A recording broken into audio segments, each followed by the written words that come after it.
네, 안녕하십니까, 광닭입니다. 자, 오늘은요 감자 얘기를 또 한번 해보려고 합니다. 여러분들 지금 감자 어느 정도 자라 있으신가요? 따뜻한 지역에서 좀 일찍 심으신 지역은 아마 지금 꽃이 한참 피어 있을 거고요. 그렇지 않은 지역도 지금 꽃망울이 이렇게 지금 제 보듯이 이렇게 꽃망울이 지금 맺혀 있는 아마 단계이실 겁니다.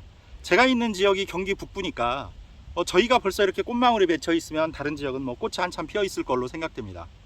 자, 그래서 오늘은 이 꽃 얘기와 감자의 추비, 이 두 가지의 얘기를 해보려고 하는데요. 이 감자의 꽃이 얘기가 나올 때마다 항상 논쟁이 되는 게 있습니다. 뭐냐면 감자의 꽃을 과연 따주는 것이 좋으냐 아니냐에 대한 논쟁이 아직까지도 되고 있는 것 같은데요. 여러분들, 이거는 사실 논쟁거리가 되지도 않습니다. 왜냐하면 이미 십수년 전부터 정부는 물론이고 각 그 농민단체 또 농민신문 이런 데서 누차 감자꽃 따줄 필요 없다라고 누차 그렇게 강조를 하고 있는데도 아직도 감자꽃을 따줘야 감자가 굵어진다라고 얘기하시는 분들이 많습니다. 이제 감자꽃을 따줘야 된다고 하는 그 논리는 감자의 꽃이 피게 되면 이제 거기에서 나중에 토마토 같은 그 모양의 열매가 열립니다. 그러면 그 열매가 달리게 되면 이제 감자의 밑에 알이 굵어지지 않는다는 거죠. 왜냐하면 양분이 그 감자의 그 지하 속 땅 속에 있는 열매로 가야 되는데 이게 꽃을 피우고 여기에 그 열매를 다는 거에 양분을 소비한다라는 얘기입니다. 그것만 들으면 그럴듯해 보입니다. 그리고 다른 작물에서는 확실히 양분의 손실이 일어날 수 있습니다. 그런데 문제는 뭐냐면요, 이미 십수년 전부터 감자의 이 꽃은 더 이상 열매를 달지 못하도록 종자 개량이 다 돼 있습니다. 물론 아주 적게 안 돼 있는 감자가 있을 수도 있어요. 그렇더라 하더라도 그 손실이 감자의 크기를 좌우할 정도로 그렇게 결정적이지 않다라는 게 중론이고요. 그 다음에 최근이 아닙니다. 이미 십수년 전부터 이미 감자는 더 이상 열매를 달지 않습니다.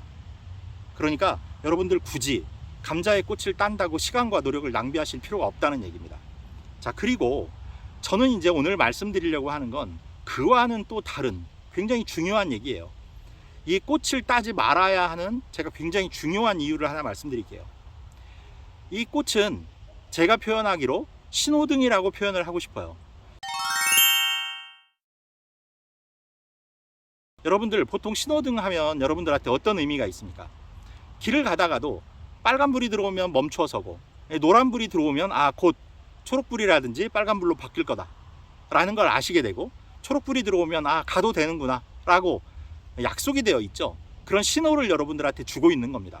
그렇다면 과연 이 감자의 꽃은 저한테 무슨 신호를 주고 있는 거길래 이 꽃을 따지 말라고 하는 걸까요? 만약에 이 꽃을 따버리면 그 신호를 받을 수가 없어서 이 감자가 현재 필요로 하는 것을 제때 해주지 못할 수도 있습니다. 그래서 제가 이 감자의 꽃은 신호등이다 라고 말씀을 드린 겁니다. 자, 그럼 이제 그 이유를 한번 설명드려 볼게요. 제가 지난번 영상에서도 이 감자의 숨치기를 하는 영상을 보여드리면서 이 감자의 꽃이 이렇게 망울이 맺히기 시작해서 피기 전까지, 그때가 덩이줄기가 발생하는 시기다라고 말씀드렸습니다. 이게 첫 번째 신호입니다. 그러면 이거 일종의 노란불이 들어온 겁니다. 이제 곧 감자가 달릴 것이다 라고 사인을 주는 겁니다. 그러면 이 감자의 꽃망울이 막 맺혀서 꽃이 피기 직전까지 덩이줄기가 뭐라고 여러분들 배우셨죠? 덩이줄기는 땅속에 나중에 여러분들이 감자를 캘 때 보시면 뿌리 말고 하얗게 길게 나온 뿌리같이 생긴 게 보이실 거예요. 그건 이제 뿌리줄기입니다. 그 뿌리줄기가 생기고 나서 그 끝부분이 부풀어 오르면서 거기가 동그랗게 감자가 달리기 시작을 합니다. 그걸 덩이줄기라고 합니다. 그래서 감자는 덩이줄기를 나는 대표적인 작물인 겁니다. 이 덩이줄기가 가급적 많이 생겨나도록 유도해서 그 감자의 끝에 감자가 많이 달리도록 유도를 해줘야 되겠죠. 이 덩이줄기가 막 생겨날 무렵, 한참 생겨나고 그 개수를 늘려갈 때 일단 그 개수를 늘려주는 것이 첫 번째 목표입니다. 그래서 이 시기에 이제 추비를 한번 해주시는 게 좋습니다. 그러면 그때의 그 추비로 인해서 이제 나중에 그 덩이줄기가 커지는 것까지 도움을 받을 수가 있어요.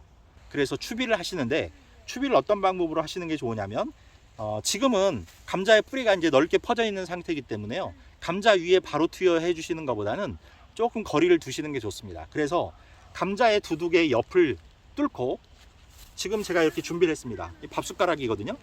이런 밥숟가락으로 이런 복합비료 같은 거를 한 숟가락 이렇게 뜨셔서 옆구리, 감자와 감자 사이의 중간쯤에 옆구리를 뚫고 안에 넣어 주시는 거예요. 그러면 지금 이 지역은 오랜만에 내일 비가 예보가 돼 있어요. 그러면 이게 비가 오면서 이제 안에 그 비료들이 녹아서 서서히 흡수가 되기 시작을 할 겁니다. 그러면 나중에 꽃이 피고 나서 덩이줄기가 비대해지는 그 시기에도 영양분을 공급을 해줄 수가 있고요. 그래서 이 감자의 꽃이 망울이 지기 시작하면 그거는 여러분들에게 추비를 해야 된다라는 신호를 주는 겁니다. 다음, 이제 꽃이 피기 시작하면 꽃이 질 때까지, 이때를 덩이가 커지는, 즉 감자가 커지는 시기입니다.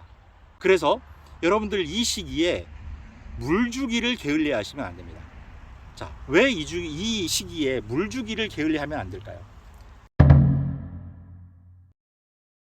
칼슘은요, 물의 도움 없이는 흡수될 수가 없습니다.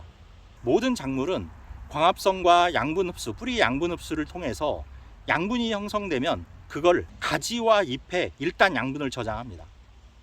그 가지와 잎에 양분을 저장하도록 하는 주요한 양분이 뭐냐면 바로 칼슘입니다. 그런데 감자는 밑에 덩이줄기가 열매가 아니라고 말씀드렸죠. 그건 줄기의 일부입니다. 그렇기 때문에 그 양분을 덩이줄기에 저장을 해야 되잖아요. 그러니까 칼슘이 부족해지면 안 됩니다. 칼슘은 흡수를 물에 의해서 하게 되고, 이동도 물의 도움을 받아서 이동을 해야 합니다. 그래서 꽃이 피고 나면 그때부터는 수분 관리를 잘 해주셔야 돼요. 그래서 토양 속이 너무 건조해지는 시기가 오면 고추의 끝이 썩는다든지 아니면 토마토의 배꼽이 썩는다든지 하는 것이 토양 내에 칼슘이 있다 하더라도 토양이 너무 건조하면 물을 흡수하지 못함으로써 칼슘을 흡수하지 못하는 겁니다. 5월달이 되면 이제 고온으로 많이 올라가게 되고 이 물 관리에 좀 더 신경을 써야 합니다.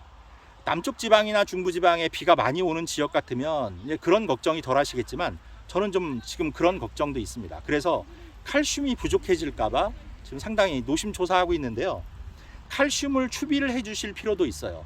왜냐하면 땅속에 경우에 따라서는 칼슘이 부족해질 수도 있거든요. 그러니까 칼슘을 추비해 주시는데 칼슘의 추비 방법은 두 가지입니다. 하나는 옆구리에 이 두둑의 옆구리를 뚫어서 수용성 칼슘을 넣어주는, 즉 알갱이인데 물에 쉽게 녹는 그런 칼슘들이 있습니다. 그런 걸 넣어주시는 방법이 있고, 또 하나는 여러분들이 갖고 계시는 물에 타서 쓰는 혹은 액상으로 나와 있는 칼슘제가 있을 수도 있어요. 그런 것들을 옆면에 살펴주시면 되는데, 뭐 이걸 보시고서 감자에다가 칼슘을 추비해 주기 위해서 칼슘제를 사야 되겠다 이렇게 생각하지 마시고, 여러분 가정에 혹시 수용성 칼슘이 있다든지 아니면 액상으로 된 칼슘이라도 있다든지 아니면 제가 여러 번 방송에서 여러분들한테 소개해 드렸던 그런 칼슘이 포함되어 있던 영양제들, 이런 거 구입해서 갖고 계신 분들이 있으시면요, 뭐가 됐든 좋습니다. 그런 걸 한번 한 2차례 정도 살포해 주십시오. 그러면 감자가 저장성도 좋아지고 나중에 감자를 이제 오래도록 보관하시는 데 도움이 돼요. 왜냐하면 칼슘의 주요 역할이 뭐냐면 세포벽을 단단하게 해주는 겁니다. 그 세포벽이 단단해지면 그만큼 물러지지도 않고요, 오랫동안 저장해도 쉽게 상하지 않습니다. 그래서 감자에 칼슘 시비를 하는 목적이 그런 그 감자의 비대와도 관련이 있지만 나중에 수확한 이후에 저장성에도 연관이 있으니까 가능하시다면 갖고 계신 게 있는지 한번 확인해 보시고 그런 칼슘제를 한번 살포해 주시던지 아니면 땅을 파고 칼슘제를 투여해 주시는 게 좋습니다. 없다 하더라도 땅에는 기본적으로 어느 정도의 칼슘 성분은 있으니까 물주기를 열심히 하셔서 그 땅 속에 들어있는 칼슘 성분이 이 감자의 체내로 잘 흡수될 수 있도록 건조하지 않게 관리를 하셔야 된다는 얘기입니다. 아무것도 아닌 꽃, 우리가 영양분을 뺏기만 하는 걸로 알고 있던 이 꽃이 이렇게 중요한 의미가 있습니다. 그러니까 여러분들 이 꽃 따지 마시고 신호등이라고 생각하시고 이 꽃의 변화를 잘 관찰하시기 바라고요. 만약에 여러분들이 정말 이 불안해서 나는 이 꽃을 꼭 따고 싶다 하시는 분들은요, 따십시오. 누가 말리겠습니까? 따십시오. 대신 한두 포기만 이 꽃을 남겨 놓으십시오. 그래서 이걸 신호등 삼아서 이걸 보시고, 아, 내 밭에 이제 추비를 할 시기다. 내 밭에 이제 칼슘을 공급하고 물을 좀 열심히 줘야 될 시기다. 이런 거를 감지하시기 바랍니다. 자, 이렇게 해서 여러분들 감자 조금이라도 더 많이 수확하는데 도움이 되셨으면 합니다. 자, 여러분들 항상 풍성한 수확하실 수 있도록 응원하겠고요. 구독, 좋아요, 알림 설정 부탁드리고 인사드리겠습니다. 감사합니다.